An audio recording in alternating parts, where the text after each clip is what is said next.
¿Alguna vez te has preguntado cómo la Biblia revela la asombrosa relación entre el Padre, el Hijo y el Espíritu Santo? Prepárate para un viaje emocionante a través de las Escrituras, mientras exploramos 20 versículos clave que nos sumergen en el misterio y la maravilla de la Trinidad. Desde el Génesis hasta el Apocalipsis, descubriremos cómo estas revelaciones divinas nos impactan hoy. ¿Estás listo para desentrañar los secretos de la Trinidad y profundizar en tu comprensión de la fe cristiana? Número 1. Génesis 1:26. Entonces dijo Dios: hagamos al hombre a nuestra imagen, conforme a nuestra semejanza, y señoree en los peces del mar, en las aves de los cielos, en las bestias, en toda la tierra, y en todo animal que se arrastra sobre la tierra. El versículo Génesis 1:26 es uno de los pasajes más significativos en la revelación del concepto trinitario en la Biblia. En este versículo, se nos presenta un momento crucial en la creación, donde Dios está a punto de crear al ser humano, y lo hace en un diálogo interno singular. Hagamos al hombre a nuestra imagen, conforme a nuestra semejanza. Esta declaración revela la pluralidad dentro de la deidad, ya que Dios se refiere a sí mismo en plural, nuestra imagen y nuestra semejanza. Este plural refleja la complejidad de la naturaleza de Dios, indicando que hay más de una persona en la deidad que participa en el acto de la creación del ser humano. Esto es significativo porque sugiere una comunidad de personas divinas que trabajan juntas en perfecta armonía y unidad, lo que es característico de la doctrina trinitaria. Algunos teólogos ven en este pasaje una anticipación o prefiguración de la Trinidad, donde el Padre, el Hijo y el Espíritu Santo están involucrados en la creación del ser humano. Esta interpretación encuentra apoyo en el Nuevo Testamento, donde se revela más plenamente la naturaleza trinitaria de Dios. Además, la frase "a nuestra imagen", conforme a nuestra semejanza, sugiere que el ser humano comparte una afinidad especial con Dios, siendo creado a su imagen y semejanza. Esta relación especial implica una conexión intrínseca entre el Creador y su creación, una relación que se profundiza aún más en el contexto de la redención y la restauración a través de Jesucristo. Número 2. Mateo 3, 16, 17. Y Jesús, después que fue bautizado, subió enseguida del agua. Y he aquí los cielos le fueron abiertos, y vio al Espíritu de Dios que descendía como paloma, y venía sobre él. Y hubo una voz de los cielos que decía: Este es mi Hijo amado, en quien tengo complacencia. El relato del bautismo de Jesús en Mateo 3, 16, 17 es un momento fundamental en la vida de Jesucristo y revela de manera poderosa la presencia y la acción de las tres personas de la Trinidad, el Padre, el Hijo y el Espíritu Santo. En este pasaje, vemos cómo Jesús, el Hijo de Dios, se somete al bautismo por Juan el Bautista, no porque necesitara ser purificado, sino para identificarse plenamente con la humanidad que vino a salvar. Cuando Jesús emerge del agua, los cielos se abren, y el Espíritu Santo desciende sobre él en forma de paloma, simbolizando la confirmación divina y la capacitación para su ministerio terrenal. La presencia visible del Espíritu Santo en forma de paloma indica la venida del poder divino para equipar a Jesús con el Espíritu Santo para su ministerio. Este evento también muestra la unidad y la colaboración entre las tres personas de la Trinidad. El Padre envía al Espíritu Santo sobre el Hijo en un acto de autoridad y confirmación divina. Además, la voz del Padre desde los cielos proclamando: Este es mi Hijo amado, en quien tengo complacencia, revela la relación íntima entre el Padre y el Hijo, así como la confirmación divina de la identidad y la misión de Jesús como el Mesías esperado y el Salvador del mundo. Esta declaración refuerza la divinidad de Jesucristo y establece su autoridad suprema sobre todas las cosas. Número 3. Mateo 28, 19. Por tanto, id, y haced discípulos a todas las naciones, bautizándolos en el nombre del Padre, y del Hijo, y del Espíritu Santo. Mateo 28, 19, conocido como el Gran Mandamiento, o la Gran Comisión, es uno de los versículos fundamentales en la enseñanza de Jesús sobre la misión de la Iglesia, y revela de manera clara y contundente la doctrina trinitaria. En este pasaje, Jesús instruye a sus discípulos a ir y hacer discípulos de todas las naciones, bautizándolos en el nombre del Padre, del Hijo y del Espíritu Santo. Esta declaración trinitaria subraya la unidad y la igualdad de las tres personas divinas en la obra redentora y en el proceso de hacer discípulos. Al bautizar en el nombre del Padre, del Hijo y del Espíritu Santo, se reconoce y se invoca la autoridad y el poder de cada persona de la Trinidad en el acto del bautismo. Esto implica una identificación con Dios mismo, y una entrada en la comunidad de fe trinitaria. Además, el bautismo en el nombre de la Trinidad simboliza la participación en la muerte y resurrección de Jesucristo y el nacimiento espiritual en una nueva vida en Cristo, capacitada y guiada por el Espíritu Santo. Este mandato trinitario también enfatiza la naturaleza relacional de Dios y su deseo de que todas las personas, de todas las naciones, sean incluidas en la comunión divina. La inclusión de todas las naciones resalta la universalidad del Evangelio y la invitación abierta de Dios a todos los pueblos para que participen en su reino. Además, este pasaje refleja la autoridad suprema de Jesucristo como el Señor sobre todo, así como la igualdad de honor y gloria entre el Padre, el Hijo y el Espíritu Santo.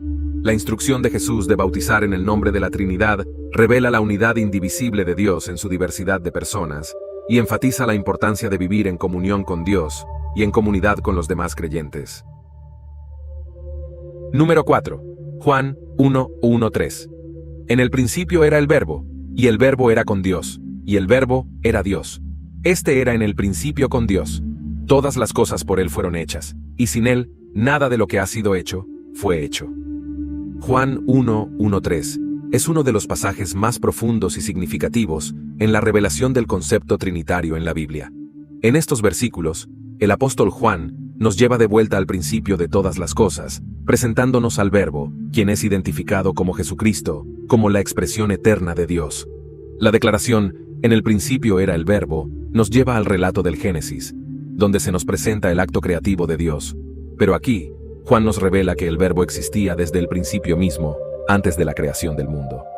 Esta afirmación resalta la eternidad y la preexistencia de Cristo, como una persona divina y como parte integral de la deidad.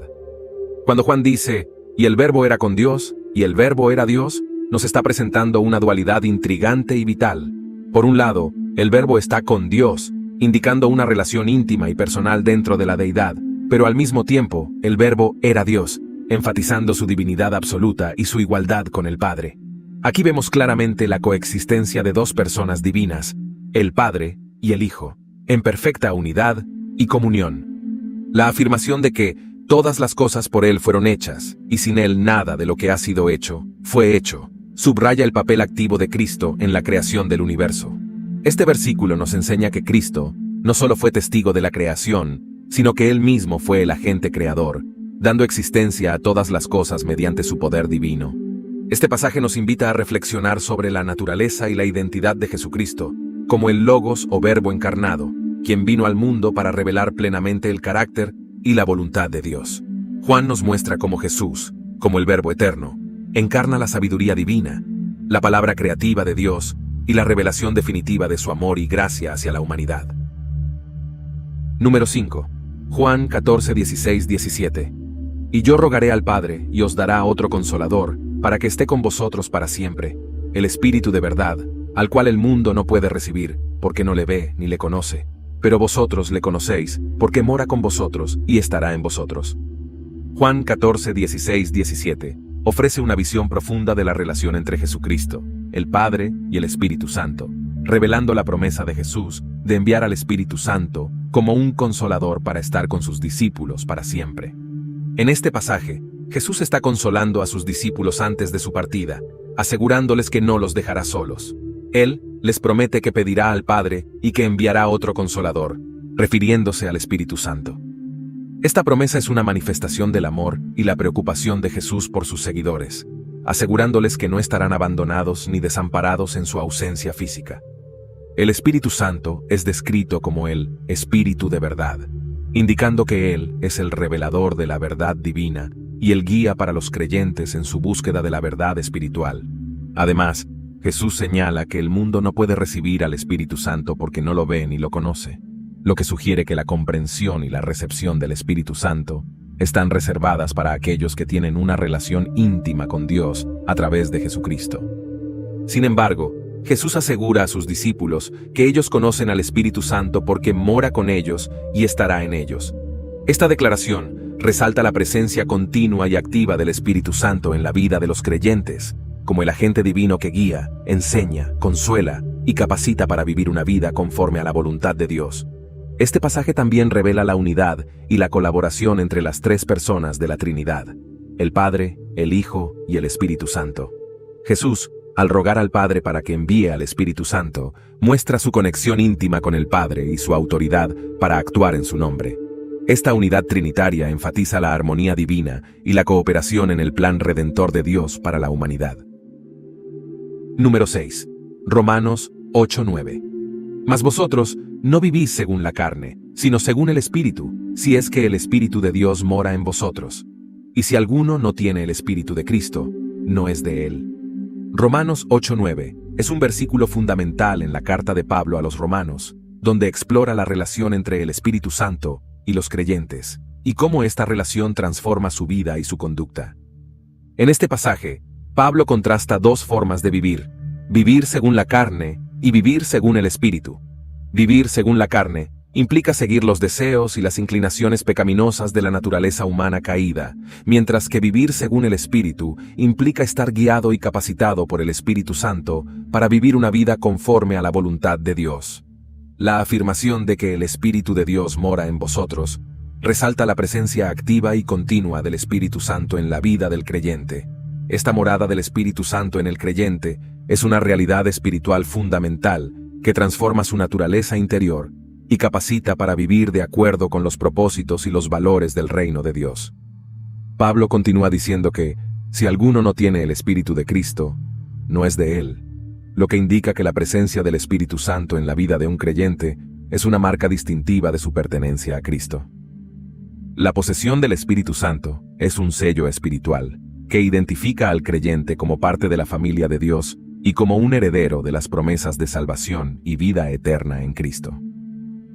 Este pasaje también revela la relación íntima entre el Espíritu Santo y Cristo. El Espíritu de Dios es identificado como el Espíritu de Cristo, lo que resalta la conexión inseparable entre Cristo y el Espíritu Santo en la vida del creyente. Es a través del Espíritu Santo que los creyentes experimentan la presencia viva y transformadora de Cristo en sus vidas, capacitándolos para vivir como verdaderos seguidores de Cristo. Número 7. Segunda a los Corintios 13:14.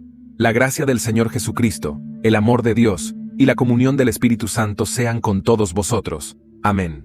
El versículo segunda a los Corintios 13:14, conocido como la bendición trinitaria o la doxología trinitaria, es una declaración poderosa que resume la relación íntima y la colaboración entre las tres personas de la Trinidad, el Señor Jesucristo, Dios Padre y el Espíritu Santo. En esta bendición, Pablo invoca la gracia del Señor Jesucristo, el amor de Dios y la comunión del Espíritu Santo sobre los creyentes en Corinto.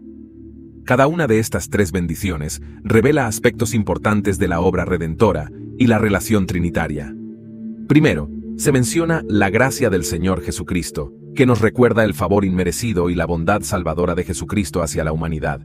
La gracia de Jesucristo es la fuente de nuestra salvación y perdón, y nos capacita para vivir una vida transformada y abundante en comunión con Dios. Luego, se menciona el amor de Dios, que enfatiza el amor sacrificial y redentor de Dios Padre hacia el mundo. Este amor incondicional de Dios es la motivación detrás de su plan de salvación y revela su deseo de restaurar la relación rota entre Él y la humanidad. Finalmente, se menciona la comunión del Espíritu Santo, que resalta la participación activa del Espíritu Santo en la vida del creyente y en la comunidad de fe. La comunión del Espíritu Santo implica una relación íntima y personal con Dios, que nos une en amor y comunión unos con otros, y nos capacita para vivir una vida de santificación y servicio. Esta bendición trinitaria nos recuerda la unidad y la diversidad dentro de la deidad, y nos invita a experimentar la plenitud de la gracia, el amor y la comunión que Dios ofrece a través de su Hijo y su Espíritu Santo. Es una expresión de esperanza y consuelo para los creyentes, recordándoles que están rodeados por el amor y el cuidado de la Trinidad en todo momento. Número 8. Efesios 4:4-6. Un cuerpo y un espíritu, como fuisteis también llamados en una misma esperanza de vuestra vocación. Un Señor, una fe, un bautismo, un Dios y Padre de todos, el cual es sobre todos, y por todos, y en todos. Efesios 4:4-6 es un pasaje que resalta la unidad esencial de la fe cristiana y la comunidad de creyentes en Cristo, al mismo tiempo que enfatiza la diversidad y la riqueza de la realidad trinitaria. En este pasaje, Pablo presenta 7 elementos fundamentales que unen a los creyentes en una sola comunidad de fe. Número 1. Un cuerpo. Esta expresión señala la unidad de todos los creyentes en Cristo como el cuerpo de Cristo, la Iglesia. Todos los miembros del cuerpo de Cristo, independientemente de su origen étnico, cultural o social, están unidos en una sola comunidad de fe. Número 2. Un espíritu. El Espíritu Santo es el vínculo que une a los creyentes en Cristo, capacitándolos para vivir en comunión y en armonía unos con otros. El Espíritu Santo mora en cada creyente y les da poder para servir y edificar la Iglesia. Número 3. Una misma esperanza de vuestra vocación. Los creyentes comparten una esperanza común en la venida del reino de Dios y en la realización final de su redención y restauración completa en Cristo. Número 4. Un Señor. Jesucristo es el Señor supremo y soberano sobre la Iglesia y sobre toda la creación. Él es la cabeza del cuerpo, la Iglesia, y su autoridad unifica a los creyentes en una sola fe y una sola comunión. Número 5. Una fe. Los creyentes comparten una misma fe en Jesucristo, como el único Salvador y Redentor, así como en las verdades fundamentales del Evangelio. Número 6. Un bautismo. El bautismo simboliza la identificación del creyente con la muerte, sepultura y resurrección de Jesucristo, así como su incorporación en la comunidad de fe. Número 7. Un Dios y Padre de todos. Dios es el Padre amoroso y misericordioso de todos los creyentes, independientemente de su trasfondo cultural o étnico. Él es el creador y sustentador de todas las cosas, y su amor y cuidado abarcan a toda la humanidad. Efesios 4:4-6 enfatiza la unidad espiritual y la diversidad dentro del cuerpo de Cristo, destacando la realidad trinitaria de Dios como el fundamento de la fe cristiana y la comunidad de creyentes. Este pasaje nos anima a vivir en unidad y amor unos con otros, reconociendo nuestra identidad común en Cristo y nuestra dependencia del Espíritu Santo para capacitarnos y guiar nuestras vidas. Número 9. Primera de Pedro 1:2. Elegidos según la presencia de Dios Padre, en santificación del Espíritu, para obedecer y ser rociados con la sangre de Jesucristo, gracia y paz os sean multiplicadas. El versículo 1 de Pedro 1:2 nos ofrece una visión profunda de la interacción trinitaria en el proceso de la salvación y la santificación de los creyentes. En este pasaje, Pedro comienza hablando de los creyentes como elegidos según la presencia de Dios Padre. Esto nos lleva a entender que la iniciativa de nuestra salvación no se origina en nosotros mismos, sino en el amor y el plan soberano de Dios Padre. Desde antes de la fundación del mundo, Dios, en su presencia, nos ha elegido para ser parte de su familia y heredar las bendiciones de la salvación en Cristo. Luego, Pedro habla de la santificación del Espíritu. Aquí vemos el papel activo y transformador del Espíritu Santo en la vida del creyente. Es el Espíritu Santo quien nos separa del pecado y nos santifica, capacitándonos para vivir una vida que agrada a Dios y nos hace más semejantes a Cristo. La santificación es un proceso continuo en el cual el Espíritu Santo trabaja en nosotros, renovando nuestras mentes, transformando nuestros corazones y capacitándonos para vivir en obediencia y fidelidad a Dios. Finalmente, Pedro menciona que somos rociados con la sangre de Jesucristo. Esto hace referencia al sacrificio expiatorio de Jesucristo en la cruz, donde su sangre derramada nos ha redimido y nos ha reconciliado con Dios. La sangre de Cristo es el fundamento de nuestra salvación y nos limpia de todo pecado. Número 10. Primera de Juan 5:7. Porque 3 son los que dan testimonio en el cielo: el Padre, el Verbo y el Espíritu Santo, y estos 3 son uno. El versículo 1 de Juan 5:7, conocido como el Comma Johanneum, es un pasaje que ha sido objeto de debate entre estudiosos bíblicos debido a su autenticidad y origen textual. Aunque algunas versiones de la Biblia lo incluyen, la mayoría de los manuscritos antiguos no lo contienen en su forma original, y se considera que fue añadido posteriormente por copistas. Sin embargo, este versículo refleja una doctrina importante de la fe cristiana, la Trinidad. Aunque la formulación específica de este versículo puede ser discutida, la enseñanza fundamental que presenta sobre la unidad de Dios en 3 personas divinas es consistente con otras partes de la Escritura y con la tradición cristiana. El versículo presenta 3 personas divinas que dan testimonio en el cielo: el Padre, el Verbo, que es una referencia a Jesucristo, y el Espíritu Santo. Esta declaración resalta la unidad y la diversidad dentro de la deidad. 3 personas distintas que comparten una misma naturaleza divina. Aunque son distintas entre sí en persona, son una en esencia y propósito. La Trinidad es una doctrina fundamental de la fe cristiana que reconoce la revelación de Dios como Padre, Hijo y Espíritu Santo. Esta doctrina no significa que hay tres dioses, sino que hay un solo Dios que existe eternamente en tres personas distintas. Cada persona de la Trinidad participa plenamente en la obra redentora y en la relación con la humanidad. La Trinidad es una verdad revelada en las Escrituras y ha sido reconocida y afirmada por la Iglesia a lo largo de la historia como parte de la fe cristiana. Aunque puede resultar difícil de comprender completamente, la Trinidad es una expresión de la grandeza y la complejidad del Dios que adoramos, y nos invita a vivir en comunión y relación con un Dios que es amor en su misma esencia. Número 11. Génesis 1:2. Y la tierra estaba desordenada y vacía, y las tinieblas estaban sobre la faz del abismo, y el Espíritu de Dios se movía sobre la faz de las aguas. Génesis 1:2 marca el comienzo de la narración bíblica de la creación, y en este versículo se menciona por primera vez al Espíritu de Dios, o Espíritu Santo, en la Biblia. Este versículo establece el escenario para el acto creativo de Dios, y nos revela la presencia activa y poderosa del Espíritu Santo en el proceso de la creación.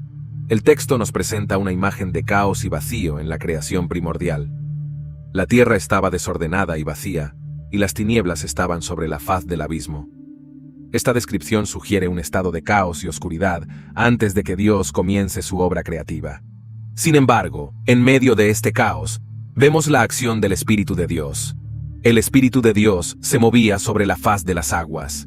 Esta imagen sugiere la actividad creativa y renovadora del Espíritu Santo, que está presente desde el principio mismo de la creación, preparando y dando forma al mundo que está por venir. El término hebreo utilizado para se movía puede ser traducido también como se cernía o se agitaba, lo que sugiere una actividad dinámica y poderosa del Espíritu Santo sobre la creación. Esta acción del Espíritu Santo anticipa la obra de Dios en la creación, donde el Espíritu colabora con el Padre y el Hijo en el acto creativo. La presencia del Espíritu Santo en la creación nos revela su papel como el agente principal de la vida y la renovación. A lo largo de la Escritura, el Espíritu Santo es asociado con la creación, la vida, la renovación y el poder divino. Su presencia en la creación de Génesis 1:2 establece un patrón que se desarrolla a lo largo de toda la Biblia, revelando su papel activo en la realización del plan redentor de Dios. Número 12. Isaías 6:3. Y el uno al otro daba voces, diciendo: Santo, Santo, Santo Jehová de los ejércitos, toda la tierra está llena de su gloria. Isaías 6:3 nos presenta un pasaje impactante que describe una visión celestial en la que se revela la gloria y la santidad de Dios de una manera sorprendente. En esta visión, el profeta Isaías es testigo de una escena en el trono de Dios, donde los serafines, criaturas angelicales, proclaman la santidad de Dios de manera majestuosa. La repetición del término Santo, Santo, Santo enfatiza la trascendencia y la pureza absoluta de Dios.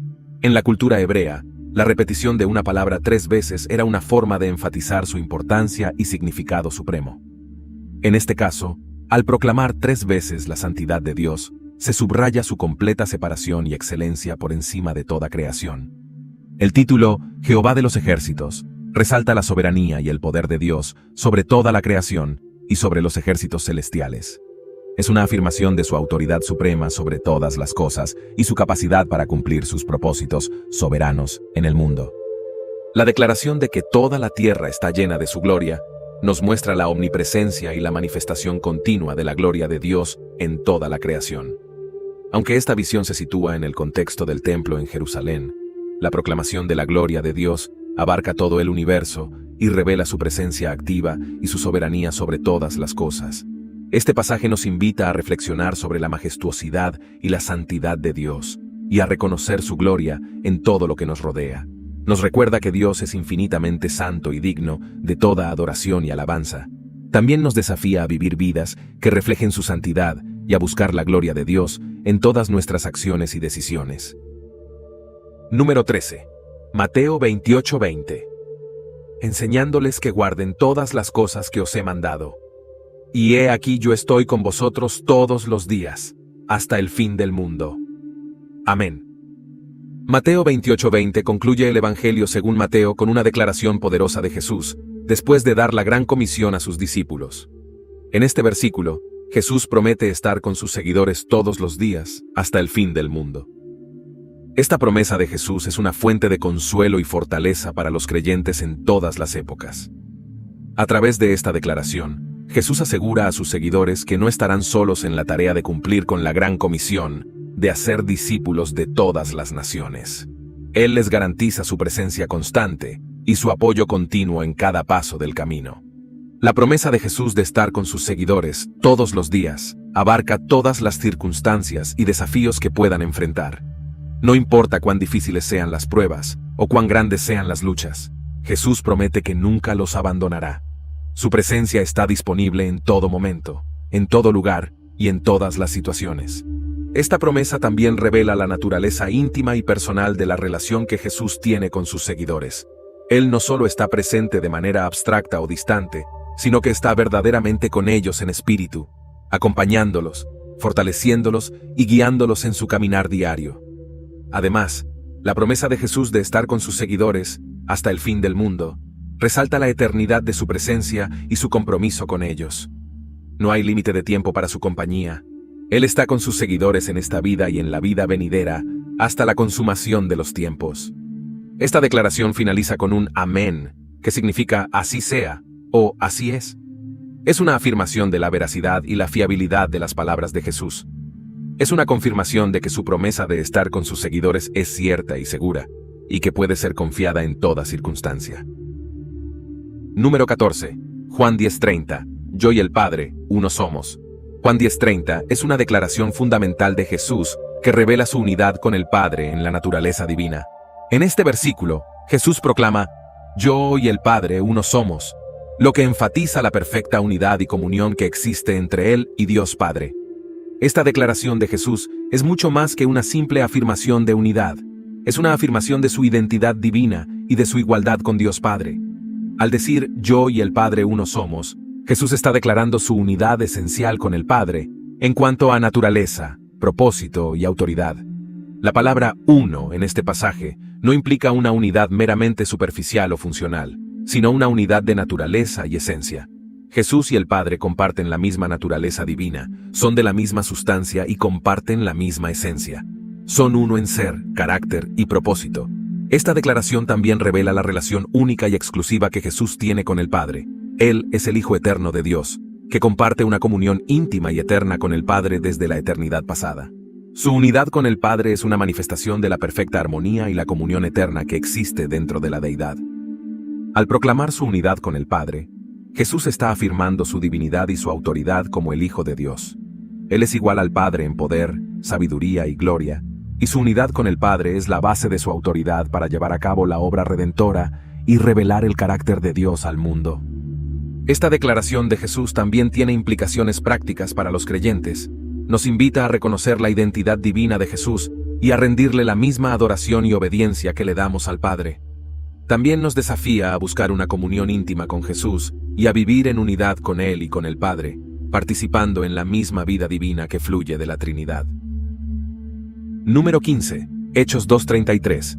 Así que, exaltado por la diestra de Dios, y habiendo recibido del Padre la promesa del Espíritu Santo, ha derramado esto que vosotros veis y oís. Hechos 2:33 presenta un momento crucial en la historia cristiana. El día de Pentecostés, cuando el Espíritu Santo fue derramado sobre los discípulos de Jesús, cumpliendo así la promesa que Jesús les había hecho antes de ascender al cielo. En este versículo, Pedro está explicando a la multitud lo que está sucediendo en ese momento, y señala que Jesús, después de ser exaltado a la diestra de Dios, una posición de honor y autoridad, ha recibido del Padre la promesa del Espíritu Santo. Esta promesa, que había sido profetizada en el Antiguo Testamento y reiterada por Jesús durante su ministerio terrenal, finalmente se cumple en el día de Pentecostés. El hecho de que Jesús esté exaltado por la diestra de Dios enfatiza su posición suprema y su autoridad como el Mesías y Señor. Después de completar su obra redentora en la cruz y resucitar de entre los muertos, Jesús es elevado al lugar de honor junto a Dios Padre, desde donde ejerce su soberanía sobre toda la creación. El término recibido del Padre la promesa del Espíritu Santo señala que el derramamiento del Espíritu Santo es el resultado de la obra y la autoridad de Jesús como el Hijo de Dios. Jesús, como mediador entre Dios y los hombres, intercede ante el Padre, para que envíe al Espíritu Santo, como una señal de su poder y presencia continua en la Iglesia. El derramamiento del Espíritu Santo, que es evidenciado por los fenómenos milagrosos que la multitud ve y oye en el día de Pentecostés, marca el comienzo de la era del Espíritu y el nacimiento de la Iglesia cristiana. A partir de este momento, el Espíritu Santo mora en la Iglesia como su guía, consolador y poder para la misión. Número 16. Hechos 5:3-4. Y dijo Pedro: Ananías, ¿por qué llenó Satanás tu corazón para que mintieses al Espíritu Santo y sustrajeses del precio de la heredad? Reteniéndola, ¿no se te quedaba a ti? Y vendida, ¿no estaba en tu poder? ¿Por qué pusiste esto en tu corazón? No has mentido a los hombres, sino a Dios. El pasaje de Hechos 5:3-4 relata un evento significativo en la vida de la iglesia primitiva, donde Pedro confronta a Ananías por su pecado de mentir al Espíritu Santo. Este pasaje nos ofrece una visión profunda sobre la seriedad del pecado y la importancia de la integridad y la honestidad en la comunidad cristiana. Pedro confronta a Ananías preguntándole por qué Satanás llenó su corazón para mentir al Espíritu Santo y retener parte del precio de la venta de su propiedad. Pedro señala que Ananías no estaba mintiendo solo a los hombres, sino que estaba mintiendo a Dios mismo. Esto resalta la naturaleza divina del Espíritu Santo y la gravedad de pecar contra él. La referencia a Satanás llenando el corazón de Ananías resalta el papel del enemigo en tentar y llevar a los creyentes a la desobediencia y el pecado. Ananías, al ceder a la tentación de mentir y retener parte del precio, revela la influencia destructiva del pecado y la importancia de resistir las artimañas del diablo. La pregunta de Pedro sobre por qué Ananías puso este engaño en su corazón nos lleva a reflexionar sobre los motivos detrás del pecado. Ananías actuó por avaricia y deshonestidad, buscando su propio beneficio a expensas de la verdad y la comunidad. Este pasaje nos recuerda la importancia de examinar nuestros propios corazones y motivaciones y de mantenernos fieles a los principios éticos y morales enseñados por Jesús. La severidad del juicio contra Ananías y su esposa Safira, quienes murieron como resultado de su pecado, Hechos 5:5-10, nos muestra la seriedad con la que Dios ve el pecado, especialmente cuando se trata de engañar al Espíritu Santo. Esto nos insta a tomar en serio nuestra relación con Dios y a vivir vidas de integridad y sinceridad en todas nuestras acciones. Número 17. Segunda a los Corintios 3:17. Porque el Señor es el Espíritu, y donde está el Espíritu del Señor, allí hay libertad. El versículo segunda a los Corintios 3:17 ofrece una profunda revelación sobre la relación entre el Espíritu Santo y la libertad que experimentan los creyentes en Cristo. En este pasaje, el apóstol Pablo nos enseña que el Señor es el Espíritu, y donde está el Espíritu del Señor, allí hay libertad. Primero, Pablo identifica al Señor con el Espíritu Santo, lo que subraya la unidad esencial dentro de la deidad y la participación activa del Espíritu Santo en la obra de Cristo en la vida de los creyentes. Esto refleja la enseñanza bíblica sobre la Trinidad, donde las tres personas, Padre, Hijo y Espíritu Santo, comparten una misma esencia divina y trabajan en armonía para la redención y la santificación de la humanidad. Luego, Pablo enfatiza que donde está el Espíritu del Señor, allí hay libertad. Esta libertad no se refiere a la ausencia de restricciones externas, sino a la libertad espiritual y la liberación del pecado, la culpa y la condenación.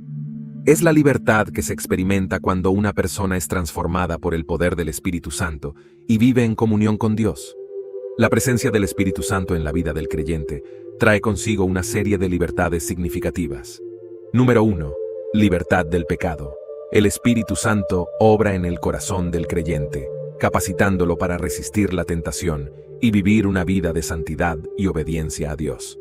Número 2. Libertad del temor. El Espíritu Santo infunde al creyente con el amor perfecto de Dios, disipando el temor y la ansiedad y otorgando una profunda paz interior. Número 3. Libertad para adorar. El Espíritu Santo capacita al creyente para adorar a Dios en espíritu y en verdad, permitiéndole experimentar una comunión íntima y personal con el Creador. Número 4. Libertad para vivir en la verdad. El Espíritu Santo guía al creyente en toda verdad, capacitándolo para discernir entre lo que es verdadero y lo que es falso, y vivir de acuerdo con los principios del reino de Dios. Número 18. Efesios 2:18. Porque por medio de Él, los unos y los otros, tenemos entrada por un mismo Espíritu al Padre. Efesios 2:18 ofrece una perspectiva profunda sobre la unidad y el acceso que los creyentes tienen a Dios a través del Espíritu Santo. Este versículo destaca la obra del Espíritu Santo como el medio por el cual todos los creyentes tienen acceso al Padre, independientemente de su trasfondo, raza o estatus social. La primera parte del versículo, porque por medio de él, se refiere a Jesucristo, quien es el camino, la verdad y la vida. Juan 14:6. Es a través de la obra redentora de Jesucristo en la cruz que se nos ofrece acceso a Dios y a su presencia. Jesucristo es el mediador que reconcilia a la humanidad con Dios y abre el camino para una relación restaurada con el Padre. La segunda parte del versículo, los unos y los otros tenemos entrada por un mismo Espíritu al Padre, resalta la igualdad de acceso que todos los creyentes tienen a Dios a través del Espíritu Santo. No importa cuál sea nuestro origen étnico, cultural o social, todos somos invitados a entrar en la presencia de Dios por medio del Espíritu Santo. El Espíritu Santo juega un papel crucial como el agente que nos une a Dios y nos capacita para disfrutar de una comunión íntima con Él. Es el Espíritu Santo quien nos convence de pecado, nos lleva al arrepentimiento y nos regenera para una nueva vida en Cristo. Además, es el Espíritu Santo quien nos sella como hijos de Dios y nos da la seguridad de nuestra salvación. Efesios 1:13-14. La expresión «un mismo espíritu» enfatiza la unidad que todos los creyentes comparten en el cuerpo de Cristo a través del Espíritu Santo. A pesar de nuestras diferencias, somos unidos por el mismo Espíritu en una familia espiritual, con un solo Señor, una sola fe y un solo bautismo. Efesios 4:4-6. Número 19. Primera a los Tesalonicenses 1:5-6. Porque nuestro evangelio no llegó a vosotros en palabras solamente, sino también en poder, y en el Espíritu Santo, y en plena certidumbre. Como bien sabéis qué manera de personas fuimos entre vosotros por amor de vosotros. El pasaje de Primera a los Tesalonicenses 1:5-6 ofrece una visión profunda de la naturaleza del evangelio y su impacto transformador en la vida de los creyentes. Pablo, en su carta a los Tesalonicenses, resalta que el evangelio que les fue predicado no solo llegó a ellos en palabras, sino también en poder, en el Espíritu Santo y en plena certidumbre. Primero, Pablo enfatiza que el evangelio no fue simplemente una expresión de palabras vacías o meras enseñanzas humanas.